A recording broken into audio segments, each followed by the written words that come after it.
Vamos, hermanitos, está un poquito alto, creo, ¿cierto? Al Salmo 23. Vamos a hacer un descansito de Filipenses. El Señor ha puesto en mi corazón este salmo durante ya bastantes días y quería que fuéramos entonces a estudiar allí en el Salmo 23. Salmo 23. Salmo muy conocido por todos, vamos a leerlo completamente. El Señor es mi pastor, nada me faltará. En lugares de verdes pastos me hará descansar. Junto a aguas de reposo me conduce. Él restaura mi alma, me guía por senderos de justicia, por amor de su nombre. Aunque pase por el valle de sombra de muerte, no temeré mal alguno, porque tú estás conmigo. Tu vara y tu cayado me infunden aliento. Tú preparas mesa delante de mí en presencia de mis enemigos. Has ungido mi cabeza con aceite. Mi copa está rebosando. Ciertamente el bien y la misericordia me seguirán todos los días de mi vida, y en la casa del Señor moraré por largos días. El Señor bendiga su palabra. Este salmo es tal vez el pasaje más conocido en el mundo entero por creyentes y por no creyentes. Es un pasaje que hemos memorizado, que hemos leído, incluso que ha confortado nuestras almas en tiempos de angustia, ¿cierto? El Señor es mi pastor. Recuerdo mucho, yo creo que todos tenemos un familiar, ¿cierto? Que tiene la Biblia en el salón, con la Biblia abierta y está abierta en el Salmo 23 o en el Salmo 91, sí señora. Y este salmo, este pasaje en las Escrituras se ha convertido en una especie de talismán, ¿cierto? Incluso para el pueblo de Dios es un pasaje, está ahí en una repisita y está, mírame y no me toques. Lo leemos, lo aprendemos, lo memorizamos, lo recitamos, pero nunca bueno, hablo por mí, muchas veces no nos paramos a meditar en las palabras que expresa David en el Salmo 23. Y pasamos rápidamente por el Salmo 23 y decimos qué bonito es el Salmo 23 y no meditamos profundamente en las verdades que el Salmo está expresando. Bueno, el día de hoy quiero que estudiemos el Salmo 23 y aprendamos lo que el Señor quiere transmitir a su pueblo en este Salmo. Y antes de empezar con el versículo 1 del Salmo 23, yo quiero que nos pongamos a pensar dónde está ubicado el Salmo 23. El Salmo 23 está después del Salmo 22, sencillito, ¿sí o no? Es brillante la idea. Y después del 23 sigue el 24, sí. Pero ¿por qué lo digo? Si vamos al Salmo 22, nos vamos a dar cuenta que el Salmo 22 no habla de verdes pastos. El Salmo 22 no habla de aguas de reposo. El Salmo 22 no habla de lo bueno y confortable que es estar en la presencia del gran pastor. ¿De qué nos habla el Salmo 22? Vamos a leer nada más desde el versículo 14 para tener una pequeña imagen. Dice, soy derramado como agua y todos mis huesos están descoyuntados.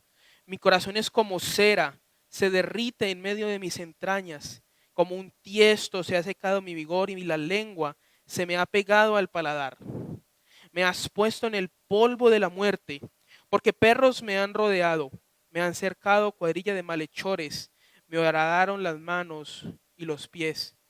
Puedo contar todos mis huesos, ellos me miran, me observan, se reparten entre sí mis vestidos y sobre mi ropa echan suerte. Y si no está suficientemente claro, versículo 1, Dios mío, ¿por qué me has abandonado? Todos sabemos quién pronunció estas palabras, ¿cierto? ¿Y dónde? El Salmo 22, en comparación con el Salmo 23, que es el Salmo del gran pastor de las ovejas, el Salmo 22 es el Salmo de la cruz. Es el Salmo, no del gran pastor, el Salmo del buen pastor, que su vida dio por las ovejas. El Salmo 22 nos habla de los sufrimientos del Cristo, los sufrimientos del buen pastor que su vida dio por las ovejas. ¿Y por qué estoy hablando del Salmo 22 y vamos a estudiar el Salmo 23? Por una cuestión realmente sencilla. Porque el Salmo 23 está dirigido a aquellos quienes son las ovejas del pastor. Y no puede ser una oveja del pastor si primero no ha pasado por la cruz. Por eso el Salmo 22 está antes, porque la cruz es antes de nosotros ser ovejas del pastor. Porque si, amigo, usted no ha pasado por la cruz, si usted no ha llegado a la cruz de Cristo, arrepentido de sus pecados, usted no puede decir con David, el Señor es mi pastor. La realidad que expresa el Salmo 23 acerca del cuidado pastoral de Cristo es una realidad para quienes son hijos, no para quienes son criaturas, para quienes son hijos del diablo. La realidad del Salmo 23 es antecedida por el Salmo 22, donde nos habla de la cruz de Cristo. Nos habla de los sufrimientos de aquel que es nuestro Señor. Y esto es sumamente importante, porque lo que vamos a hablar en el Salmo 23 es enteramente dispuesto para aquellos que son hijos de Dios. Repito, no aplican las palabras del Salmo 23 para aquellos que no han pasado antes por la cruz, para aquellos que no han entendido antes la realidad de la cruz de Cristo, para aquellos que no se han arrepentido de sus pecados. Y la primera lección, antes de comenzar a estudiar el Salmo 23, es esa. Si usted, amigo que nos acompaña hoy, no conoce al Señor, las palabras del Salmo 23 que ponen en las salas con las Biblias abiertas no son para usted.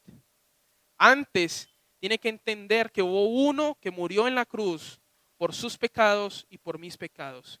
Y es necesario que usted llegue arrepentido a los pies de Cristo antes de poder decir con David, el Señor es mi pastor.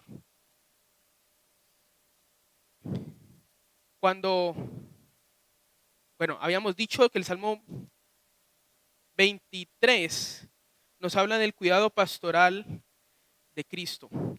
Y vamos a leer la primera frase del Salmo 23. El Señor es mi pastor, o Jehová es mi pastor, como lo leíamos. El Salmo 23 está dividido en dos partes. Antes de empezar, qué pena. El Salmo 23 tiene dos ilustraciones. Una acerca de los pastores, desde el versículo 1 al versículo 4. David está pensando en la imagen del pastor que cuida sus ovejas. Y del versículo 5 y el versículo 6, la imagen cambia. David ahora está hablando de otra cosa, que luego vamos a ver de qué está hablando. Está hablando de una situación terrible en la que está sucediendo, pero cómo el Señor está proveyendo fielmente en medio de esta situación. Vamos a concentrarnos en la primera parte del Salmo 23, es decir, desde el versículo 1 al versículo 4. Leemos, el Señor es mi pastor. David toma la figura de un pastor y no es coincidencia. David conocía perfectamente cómo era el oficio del pastor. Primera de Samuel, capítulo 17, versículo 34. David está usando un ejemplo de su vida, de su experiencia, para expresar los cuidados que tiene Dios en su vida. Primera Samuel 17:34, todos conocemos la historia, ¿cierto? Están en lucha los de Israel con los filisteos.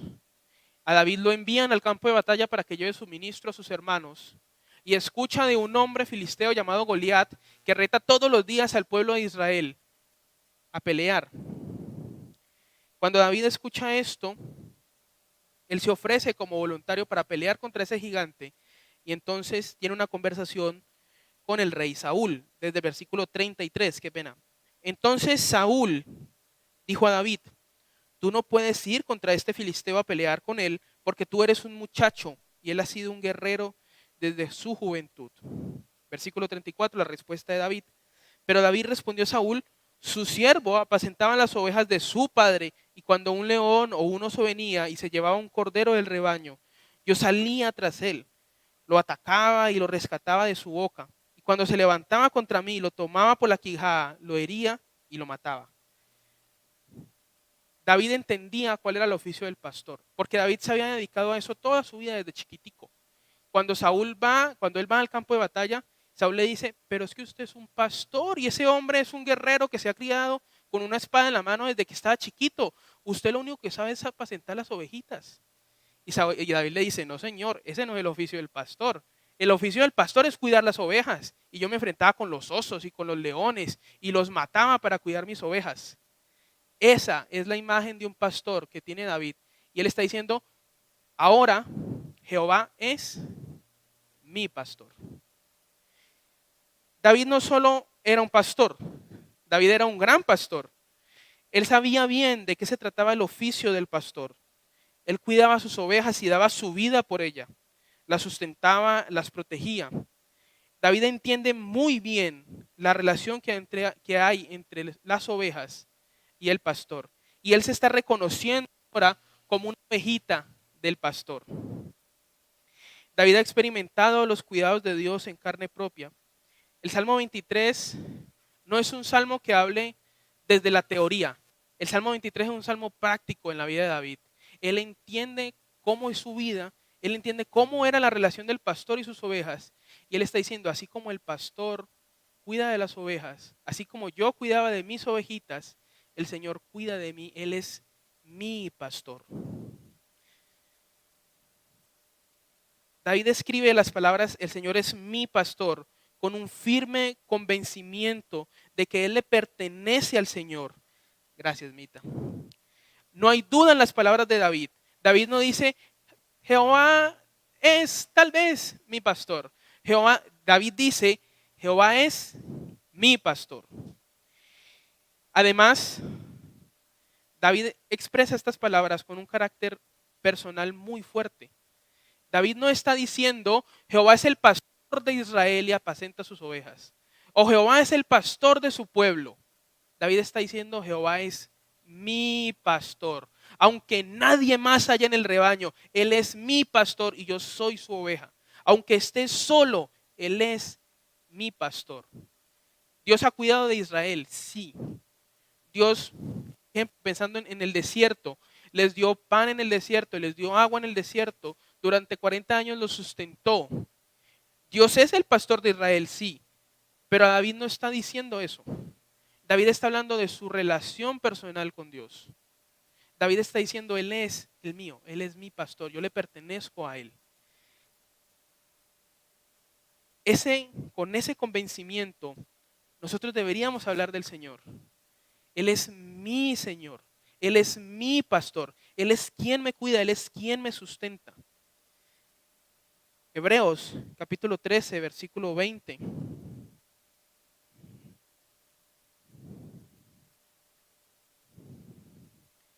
Leemos en Hebreos capítulo 13, versículo 20, acerca de este gran pastor. Hebreos 13, 20. Y el Dios de paz, que resucitó de entre los muertos a Jesús, nuestro Señor, ¿quién? El gran pastor de las ovejas, mediante la sangre del pacto eterno. No solo David puede decir que Dios es su pastor. Nosotros por la Escritura entendemos que nuestro Señor también es nuestro pastor. Y no solo el pastor, Él es el gran pastor de las ovejas. Juntamente con David, aquellos que hemos sido redimidos por su sangre, podemos decir con David, Jehová es mi pastor. La siguiente frase que está en el Salmo 23, nada me faltará. Eso es la consecuencia lógica de que el Señor Todopoderoso, Creador del cielo y de la tierra, sea nuestro pastor. David usa una palabra especial para decir Jehová o el Señor. Es la transliteración que todos conocemos, Yahvé. Es una palabra sumamente especial, reservada solamente para el nombre de Dios. Los judíos se referían al nombre de Dios de muchas formas y muchas veces cuando lo escribían no decían su nombre, sino que decían Elohim, el Señor. Pero David no está diciendo no, él está diciendo Jehová, Él, el que es todo, el que vive por los siglos de los siglos, Él es mi pastor. El único solo soberano Dios, Yahvé, es mi pastor, Jehová. Y la consecuencia de que ese Dios poderoso sea el pastor de David, versículo 1, la segunda parte, nada me faltará. En nuestras Biblias se usa el tiempo futuro, faltará. Pero Una mejor traducción del texto sería en tiempo presente, nada me falta, o en lo que se llama presente perfecto, nada me ha faltado. Es decir, no me faltó, ni me falta, ni me faltará nada. Usemos el presente, que es más sencillo, nada me falta. En este momento nada me falta. A causa de que Dios es quien pastorea a David, como dijimos antes en su caminar diario, la experiencia de David ha sido esa. David no está diciendo que Dios le ha prometido que nada le falta. Él está diciendo, vea, Dios me ha pastoreado todos estos años y nada me ha faltado. Y en este momento nada me falta. Y estoy convencido que en el futuro nada me faltará. La experiencia personal de David con este pastor lo lleva a escribir, nada me falta. La provisión de Dios es perfecta en todo tiempo, sustenta David. Es por eso que producto de su relación con Dios puede decir, nada me faltará. Cuando David empieza a describir la provisión de este pastor en el versículo 2, él dice, vamos otra vez al Salmo, capítulo 23, versículo 2. Hemos visto la verdad fundamental del Salmo 23. El Señor es mi pastor. De ahí todo se produce. Esa es la piedra fundamental del Salmo. El Señor es mi pastor. Y de ahí nada me faltará. ¿Cómo sustenta este pastor? Versículo 2. En lugares de verdes pastos me hará descansar. Junto a aguas de reposo me conduce. Y como diría mi hermano Jorge, que no está por aquí, pero lo voy a decir por él, aquí está una de las perlas del Salmo 23. Es que cuando decimos verdes pastos, ¿qué nos imaginamos? Mi hermano Chavarriaga me ayuda y usted sabe poner imágenes. Ahí dice imágenes. Ahí dice imágenes y está imagen 1, creo que se llama. Esa. Y me hace el favor. En lugar, delicados pastos, dice la Reina Valera. Verdes pastos, la versión que yo tengo, lo más cercano, es verdes pastos. Esto es lo que nos imaginamos cuando pensamos en verdes pastos. Esta es la imagen que tenemos nosotros mentalmente, porque vivimos en ¿dónde? En el Valle del Cauca, ¿cierto? La tierra donde fluye leche y miel de verdad. Esa es la imagen que tenemos nosotros de los verdes pastos. Pero esa imagen es cuanto menos mentirosa comparada con lo que el texto de verdad quiere decir. Comparado con lo que David está pensando cuando está escribiendo lugares de verdes pastos.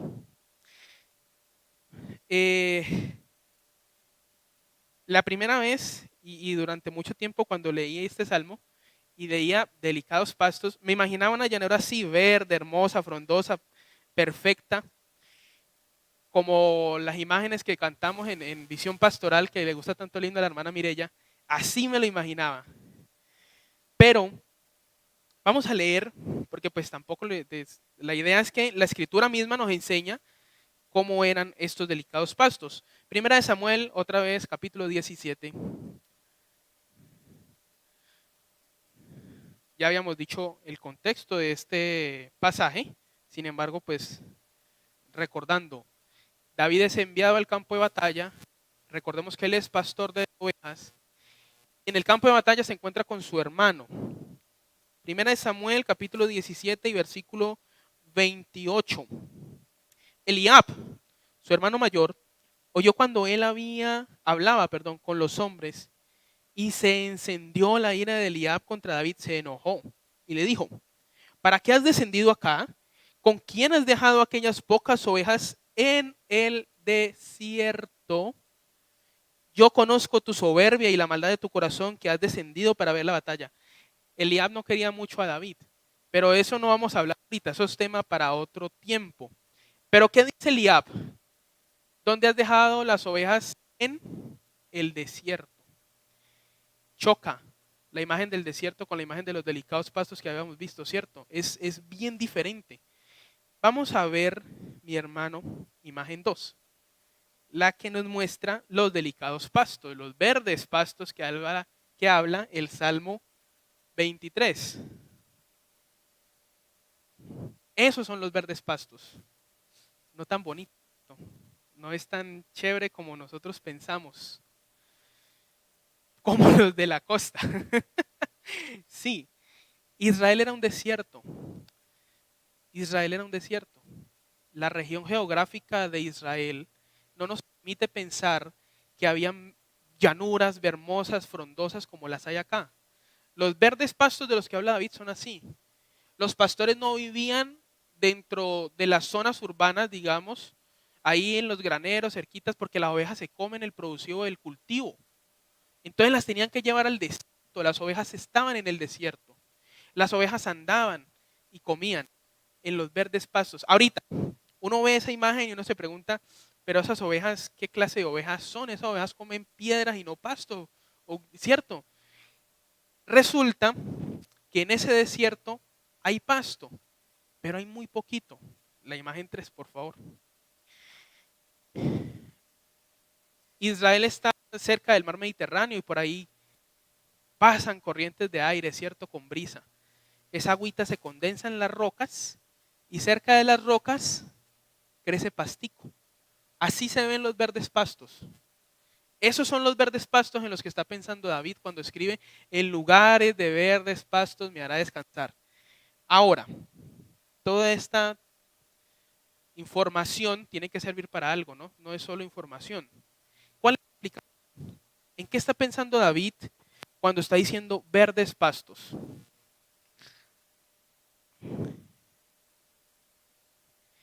Los verdes pastos de los que habla David en el Salmo 23,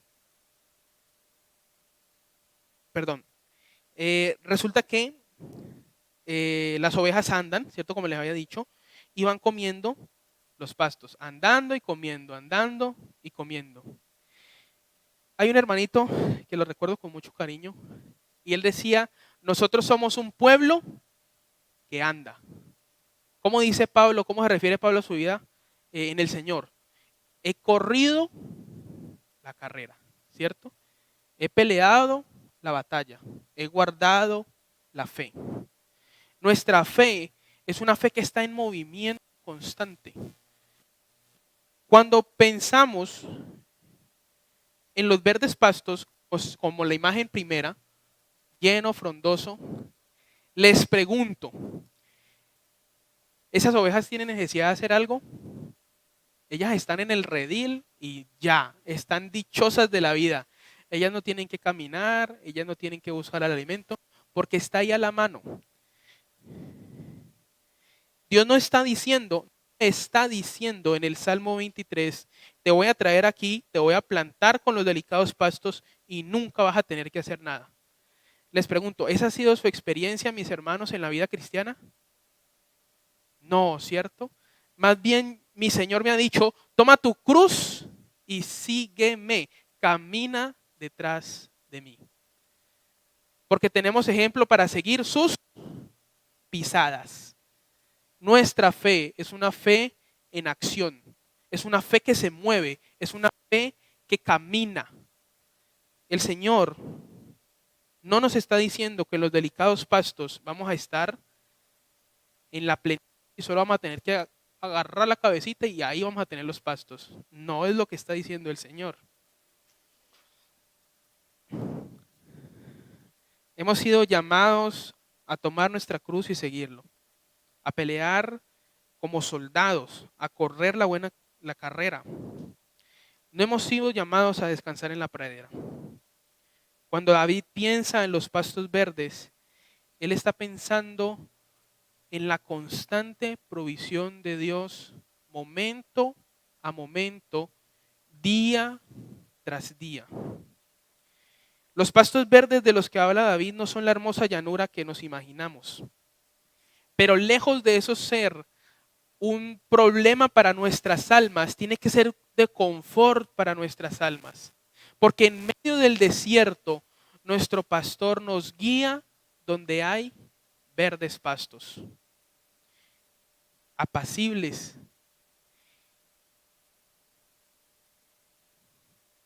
En la llanura frondosa que nos imaginábamos, no podemos aprender a confiar en el gran pastor. En las llanuras frondosas no vamos a aprender a confiar que el gran pastor es el que nos suplirá todas nuestras necesidades. Pero en el desierto, mis hermanos, en el desierto las ovejas aprenden que cada momento el Señor suple lo necesario para ese momento. ¿Qué va a pasar dentro de 10 minutos? Las ovejas no saben, pero saben una cosa, saben lo que sabía David. Jehová es mi pastor. Consecuencia, nada me faltará. ¿Cómo va a proveer? En lugares de delicados pastos me hará descansar. ¿Cómo? Caminando. Porque nuestra fe es una fe activa, ¿sí? Hay dos cosas interesantes sobre esto, ¿no? La primera es que eso no significa, como ya habíamos visto, que el pastor provee para todos los caprichos de sus ovejas. Dios provee lo necesario para sus ovejas.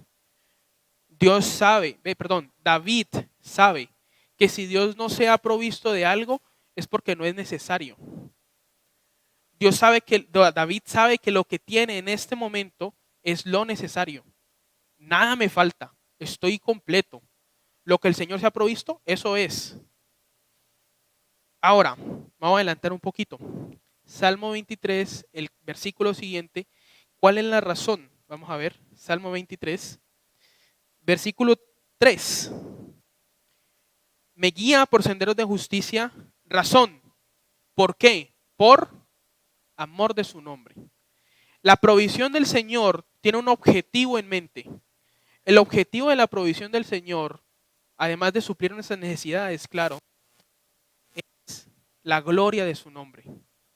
Él me guía por sendas de justicia para que yo esté bien. No. Él me guía por sendas de justicia, ¿por qué? Porque Él ama su nombre. Porque Él da gloria a su nombre. Porque Él se glorifica a sí mismo a través de la provisión que nos da. Si el Señor no se ha provisto de algo es porque no es necesario para que le glorifiquemos.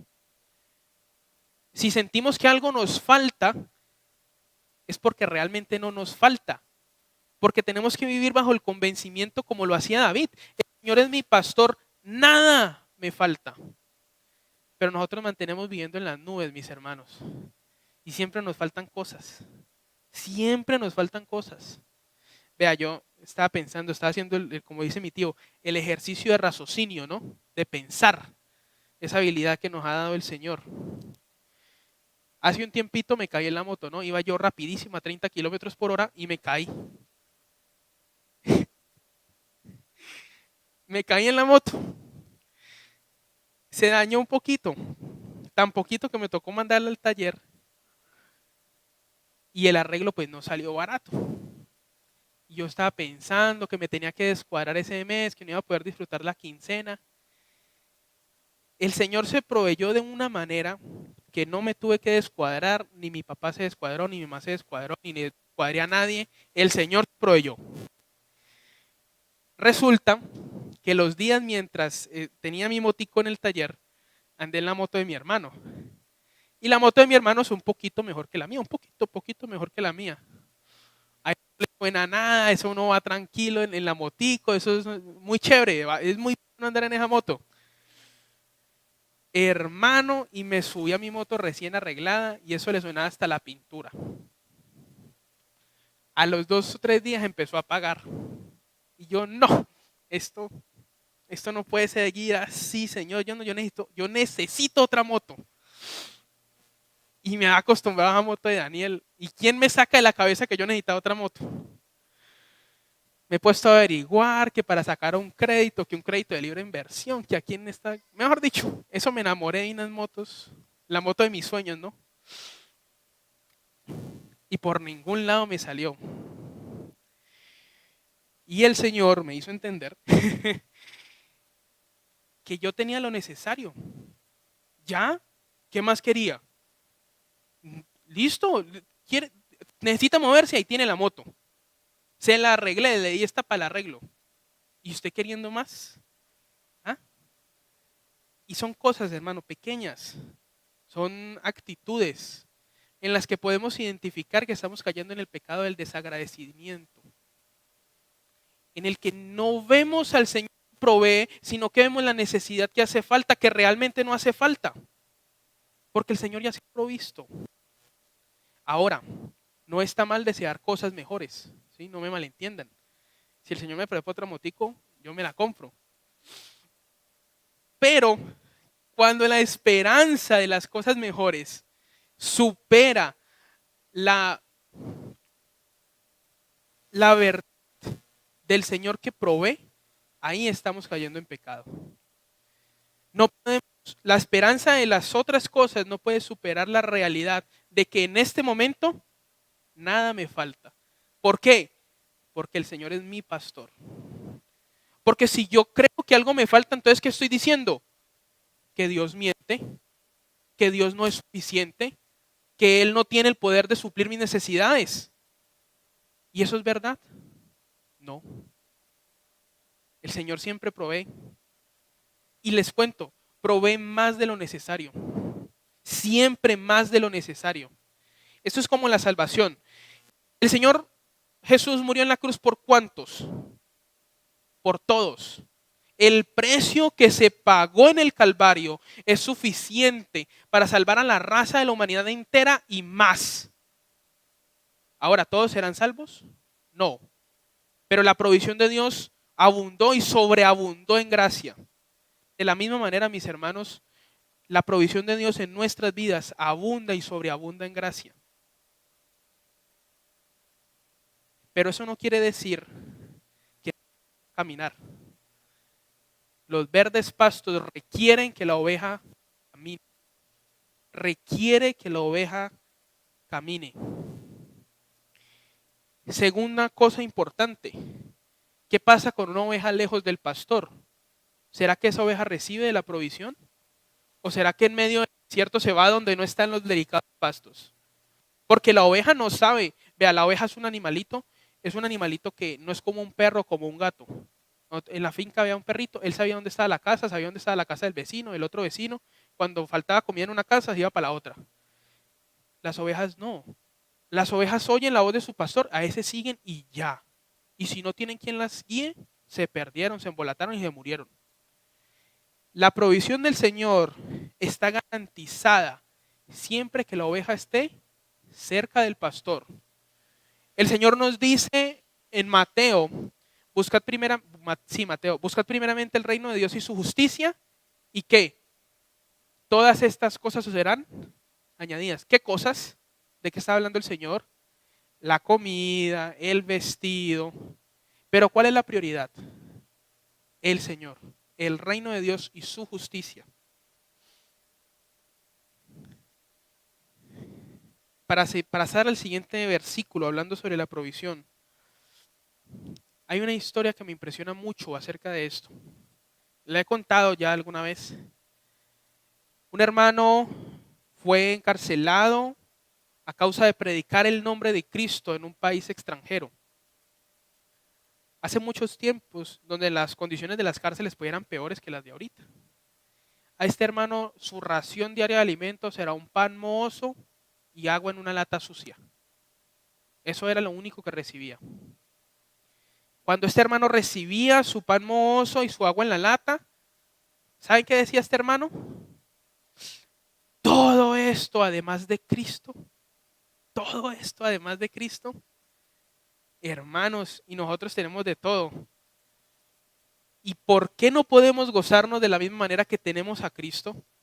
Porque el Señor ya se ha provisto de lo suficiente y más que suficiente en nuestra salvación.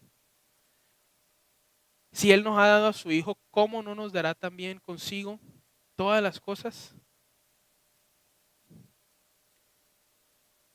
Una de las cosas en las que necesitamos meditar acerca de la provisión del Señor es en cómo Él ya se ha provisto suficientemente y cómo en medio del desierto tenemos que adorar al Señor que nos guía. Versículo 2, siguiente parte del versículo, junto a aguas de reposo me conduce. Me hace descansar, junto a aguas de reposo me conduce. Bueno, Israel era un desierto, pero no significa que no hubiera agua, ¿sí? En los desiertos hay oasis, lugarcitos donde hay agüita, ¿sí? A veces pasa como en Mara, que las aguas están amargas, no se podían consumir. Generalmente cuando dicen que las aguas son amargas, es que estaban infectadas con alguna enfermedad o eran venenosas para el pueblo. No es necesariamente que fueran amargas al sabor, sino que no se podían consumir. Pero habían oasis buenos y el pastor sabe dónde están los oasis. El pastor planea su ruta, por dónde tienen que pasar las ovejas para ir por los verdes pastos para comer y por dónde tienen que ir a agüita.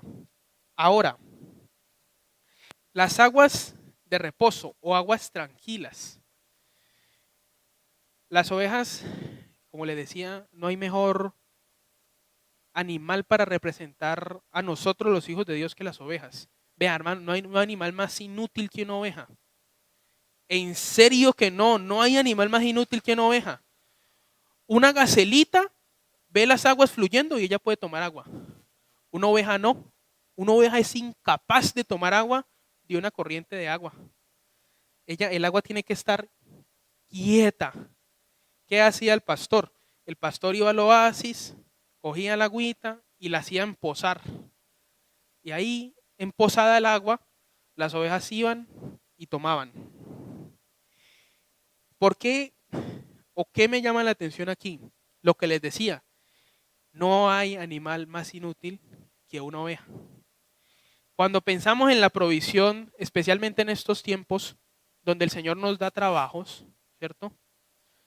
Nosotros a veces tendemos a creer que nosotros nos autosustentamos.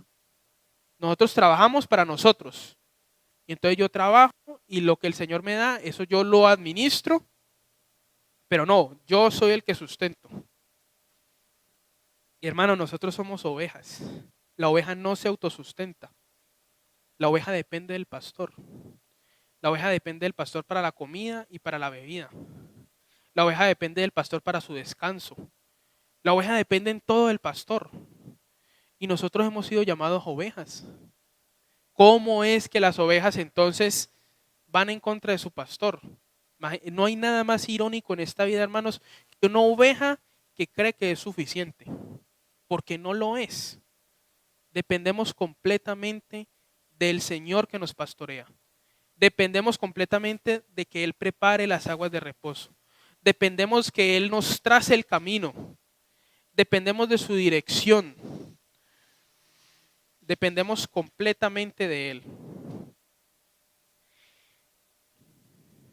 Versículo 3. Él restaura, o Él conforta, o Él alivia, o Él da fuerzas a mi alma. Me guía por senderos de justicia, razón, por amor de su nombre. Ya lo habíamos dicho, pero volvemos a enfatizarlo. Todo el objetivo de la provisión completa, suficiente del Señor para con su pueblo, no es porque nosotros fuéramos buenos. Ahí no dice, me guía porque yo soy la mejor oveja del rebaño. Me guía porque nosotros somos un rebaño high, que damos la mejor lana. ¿Por qué los guía el Señor? Por amor de su nombre. ¿Por qué el Señor no consumió a Israel en el desierto? Por amor de su nombre. Cuando el Señor planea, digámoslo así, destruir a todo el pueblo, Moisés le dice, Señor, ten cuidado de lo que van a decir las otras naciones, que sacaste un pueblo para matarlo. No sea así contigo, Señor. Porque por ti, por tu nombre, no hagas esto. No, Israel no fue salvado porque se comportaron muy bien. Israel fue sostenido para que no quedara duda de que el Señor Todopoderoso fue el que los sacó de Egipto y los sustentó. Para que su nombre no fuera blasfemado, creo que es lo que dice Moisés, por amor de su nombre. Hay otro salmo de David, dice, no he visto justo desamparado ni su descendencia que mendigue pan. ¿Por qué? Por amor de su nombre. No nos podemos creer la última Coca-Cola del desierto. Él lo hace por amor de su nombre. ¿Nos ama profundamente? Sí. La Escritura dice, con amor eterno nos ha amado. Porque de tal manera amó Dios al mundo. Mirad cuál amor nos ha dado el Padre. La razón de la provisión del Señor en nuestras vidas es por amor de su nombre. ¿Por qué blasfemamos entonces su nombre al decir que Él no provee suficientemente? ¿Por qué no nos contentamos con lo que el Señor ha provisto? Cuando hacemos eso, cuando vamos en contra y decimos o creemos, por ejemplo yo con la motico, estamos diciendo que Él no nos ama suficientemente, que Él no se provee suficientemente. Y venimos a blasfemar el nombre de Dios con nuestras actitudes, con nuestra incredulidad, con nuestra ingratitud. El Señor se provee abundantemente por amor de su nombre. Hubiera querido poder terminar el versículo 4, pero yo creo que lo podemos dejar para la siguiente ocasión en la medida que el Señor lo permita. Vamos a orar y meditemos, hermanos, en este precioso salmo, porque realmente es un alivio para nuestras almas saber que nuestro Señor es nuestro pastor y que Él nos sustenta. Padre y amado Rey, tú, Señor, eres el gran pastor. Señor, gracias por nuestro amado Señor Jesús, quien dio su vida en rescate nuestro, el buen pastor que dio su vida por las ovejas. Gracias, Señor, porque este gran Dios, porque tú, el gran Dios de los ejércitos, eres nuestro pastor, así como David pudo decir, Jehová es mi pastor. Nosotros hoy, por medio del sacrificio de Cristo, sabemos que tú eres nuestro pastor. Sabemos que tú nos sustentas, nos cuidas, nos guardas. Señor, perdona nuestra incredulidad, perdona nuestra ingratitud. Perdona cuando hemos dudado de tu provisión perfecta. Aún, Señor, si sucede y escasean las cosas materiales, te has provisto, Señor, de un Salvador tan grande. Te has provisto de salvación y vida eterna para aquellos que estaban condenados al fuego del infierno. Y Señor, nos das todo, además de Cristo. Nos das juntamente con Él todas las cosas. Y no solo en esta vida, sino que tenemos una esperanza bienaventurada en los cielos, donde el resplandor de tu gloria, Señor, estará todo el tiempo. Señor, gracias porque te provees de manera perfecta. Gracias por las escrituras, porque nos ayudan, Señor, porque nos confrontan, pero también porque nos hablan del gran Dios que tenemos. Gracias, Señor, porque tú eres bueno y para siempre es tu misericordia. Oramos en el nombre de Cristo Jesús. Amén.